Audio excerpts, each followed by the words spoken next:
और एक और इस बीच बड़ी खबर आ रही है, अरुणाचल पश्चिम से किरण रिजिजू की जीत हो गई है। देखिए अंशिका, अब जो रुझान है वो परिणामों में बदलने लगे हैं।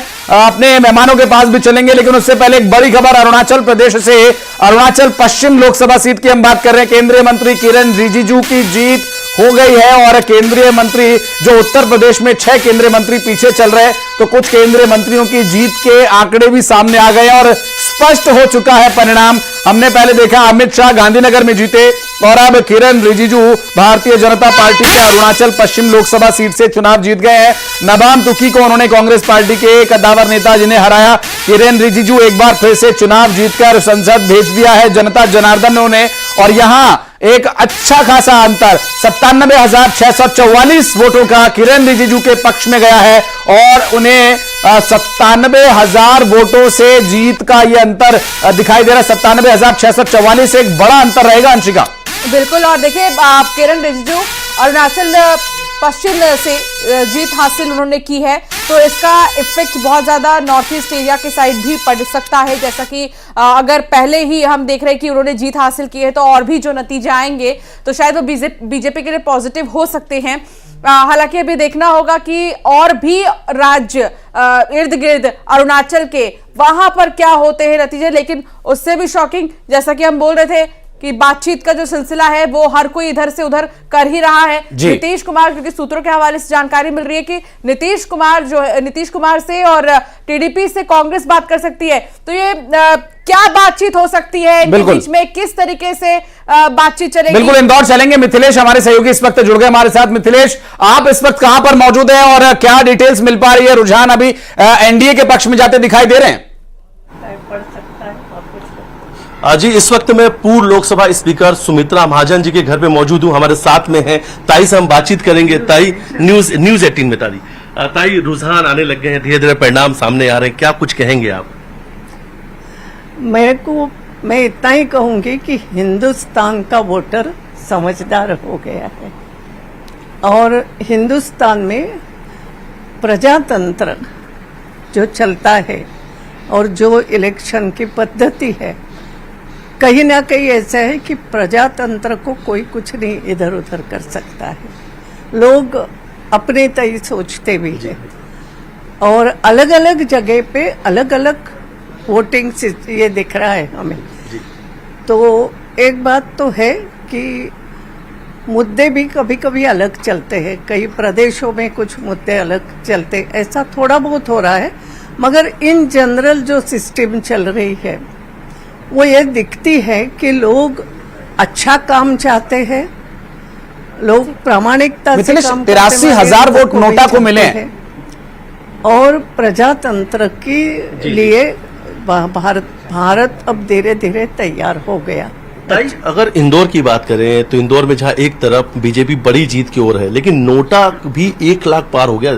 ताई, आप एक बात समझ लो, ये नोटा तो एक सूझ आ गई उनको। कांग्रेसियों ने सोचा अब करे तो क्या करे, लेकिन कांग्रेसी वोट इंदौर में 2 लाख 3 लाख तो है ही। जैसे हमने इतने चुनाव हो गए, हमने देखा कि भाजपा के वोट बढ़ रहे हैं, लेकिन कांग्रेस का कुछ फिक्स वोटर ये हर जगह रहता है, पीढ़ी दर पीढ़ी कई बार रहता है या वैसे भी रहता है कुछ अलग अलग कारणों से। तो ऐसा तो नहीं हो सकता कि कांग्रेस का कोई वोटर ही नहीं बचेगा, ऐसा नहीं हो सकता।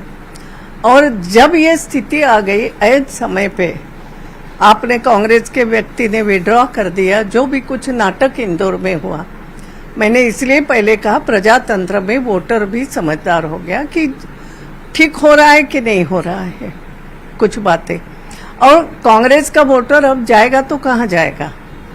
जी, वोट तो करने जाना है, हर एक को लगता है मैं वोट तो करने जाऊं, मगर मेरा उम्मीदवार ही नहीं है तो क्या करूं? तो कुछ जो लोग समझे कि मैं नोटा कर सकता हूं, मुझे किसी को नहीं देना, क्योंकि मुझे देना है तो कांग्रेस को देना। हो सकता है इससे इतना ही होगा कि अगर 1 लाख 2 लाख तक भी नोटा पहुंचता है तो उतने तो कांग्रेस के फिक्स वोट है, उसके आगे फिर इधर उधर के एमपी में क्लीन स्वीप, उत्तर प्रदेश में थोड़ा नुकसान दिखाई दे रहा है। मिथिलेश पूछिएगा। कहीं ना कहीं कर गया, जी। कि लोग जी। समझते कि जो ऐसा नहीं होना चाहिए, प्रजातंत्र में ये उचित है कि नहीं। इसलिए मैंने शुरू में कहा कि प्रजातंत्र हिंदुस्तान में मजबूत हो गया। ताई मध्य प्रदेश में तो क्लीन स्वीप नजर आ रहा है, 29 सीट, लेकिन थोड़ा सा उत्तर प्रदेश में नुकसान भी नजर आ रहा है।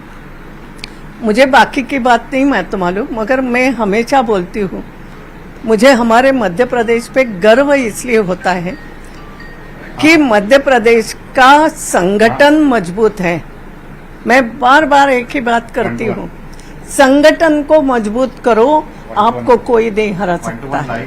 संगठन कोई को फैक्टर, मजबूत करो, कौन सा आपको फैक्टर जैसे लगता है कि चाहिए जो वैसे क्लीन रिजल्ट स्वीप आप की ओर ला इशारा सकते कर रहा हैं। है? ताई एक अंतिम सवाल, आपको क्या लगता है कौन सा फैक्टर इस चुनाव में चला है, कौन सा बड़ा फैक्टर रहा इस बार चुनाव में आपकी पार्टी के लिए? नहीं, इस चुनाव में फैक्टर तो नरेंद्र मोदी, उनका काम मीन्स नरेंद्र मोदी और उनके मंत्रिमंडल का काम।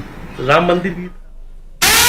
और बड़ी खबर त्रिपुरा से बीजेपी के विप्लव कुमार देव जीत गए हैं। जयपुर से बीजेपी की मंजू शर्मा जीती। अंशिका देखिए, अब ये जो रुझान थे वो अब परिणामों में बदलने लगे हैं। त्रिपुरा ईस्ट की हम बात करें, जयपुर से बात करें तो सभी जगह अब बीजेपी के कैंडिडेट की जीत का जो अंतर है वो क्लियर होने लगा है। जो आंकड़ा था वो लॉक हो चुका है। त्रिपुरा से बीजेपी के विप्लव कुमार देव जीत गए हैं। जयपुर से मंजू शर्मा की जीत की जानकारी मिल रही है। इस वक्त की बड़ी खबर, त्रिपुरा ईस्ट से बीजेपी की कीर्ति देवी जीती हैं। तो बीजेपी के जो बढ़त वाले नेता थे, अब मुझे लग रहा है वो रुझान जो थे अंशिका परिणामों में बदलना शुरू हो गए हैं। बिल्कुल, और हालांकि हम अब भी देख रहे हैं कि रुझानों में चाहे त्रिपुरा हो, चाहे वो गुजरात हो, चाहे कहीं से भी किसी भी तरीके के नतीजे आ रहे हो और बीजेपी के लिए पॉजिटिव क्यों ना हो, लेकिन रुझान जो है वो 300 तक पहुंच जाए तब शायद बीजेपी के नेता सांस में सांस लेंगे, क्योंकि अभी 300 से भी नीचे चल रहे हैं। रुझानों में सीट्स लगभग 291 के करीब चल रही हैं। इसके अलावा कांग्रेस की अगर हम बात करें तो कांग्रेस के लिए भी रुझानों की अगर बात करें तो पॉजिटिव है। ये 231 सीटें कांग्रेस की हो जाती हुई नजर आ रही हैं। तो पहले ये 300 टच कर जाए तो ये माने कि भारतीय जनता पार्टी के लिए ये पॉजिटिव होगा। हालांकि अभी विपक्षियों के लिए तो ये रुझान काफी सही चल रही हैं। मध्य प्रदेश और छत्तीसगढ़ की बात करें तो छत्तीसगढ़ में जो रिएक्शंस भी आ रहे हैं नेताओं के, उनका तो कहना था कि हाँ 9 से 10 सीटें कहीं नहीं गई हैं, बीजेपी इन पर तो जीतती और ऐसा ही कुछ रुझानों में भी नजर आ रहे हैं। एक सीट जो है वो छत्तीसगढ़ की कांग्रेस के लिए जाती हुई नजर आ रही है। सतीश एलिया साहब हमारे साथ जुड़ गए। सतीश जी, बहुत स्वागत है न्यूज 18 मध्य प्रदेश छत्तीसगढ़ पर। जो रुझान थे वो अब परिणामों में बदलना शुरू हो गए हैं। कई बड़े कैंडिडेट्स की जीत के रिजल्ट क्लियर हो चुके हैं, लेकिन अभी आप कैसे देखते हैं जो रुझान और जो क्लियर हुए परिणाम है, उन्हें क्या पहली प्रतिक्रिया इस पर रहेगी आपकी? देखिए, जो मतदान का प्रतिशत कम हुआ था हर चरण में, उसका असर हम साफ तौर पर देख रहे हैं कि भारतीय जनता पार्टी की जो प्रचंड उम्मीदें थी उसको मतदान के प्रतिशत ने किस तरह प्रभावित किया है, किस तरह से कम किया है। और ये जो कांग्रेस के साथ की जो पार्टियां हैं, जो एक इंडी अलायंस जो बना था वो पूरी तरह से बहुत मुकम्मल नहीं बन पाया था, लेकिन इसके बावजूद उसकी तरफ जो रुझान दिख रहे हैं, कांग्रेस की इंडिविजुअल सीट देखें रुझान में हम, और उससे जुड़े हुए जो दल हैं इंडी अलायंस है, उनके अगर हम रुझान देखें तो एग्जिट पोल से भिन्न दिख रही है स्थिति। और मुझे लगता है ये मतदान का प्रतिशत भी असर है, का भी असर है कम प्रतिशत होने का।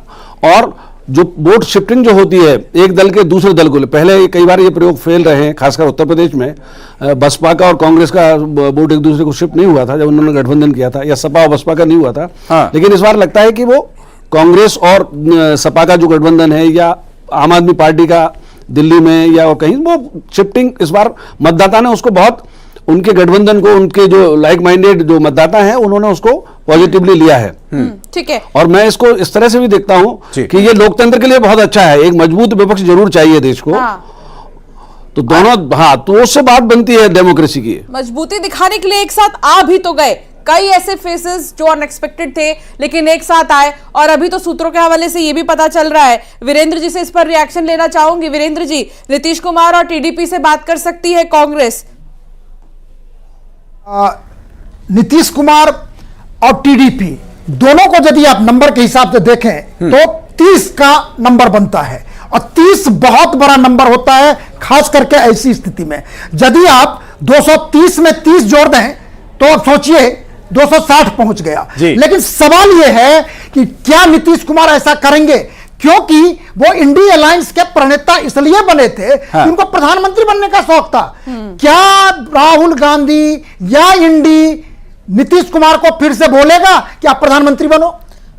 उसी प्रकार प्रधानमंत्री चंद्रबाबू नायडू भी दौड़ रहे थे। चंद्रबाबू नायडू हैं, उनको भी 16 सीट का संकेत है, हाँ। मतलब ट्रेंड है। सवाल यह है कि वो कांग्रेस के खिलाफ चुनाव लड़े हैं, वाईएसआर कांग्रेस के खिलाफ चुनाव लड़े हैं, पिछली बार वो एनडीए से बाहर होकर भुगत लिए हैं। तो क्या ऐसी स्थिति में वो शिफ्ट करेंगे इजी बार्गेन से? अब बिग बार्गेन क्या होगा ये तो हमें पता नहीं।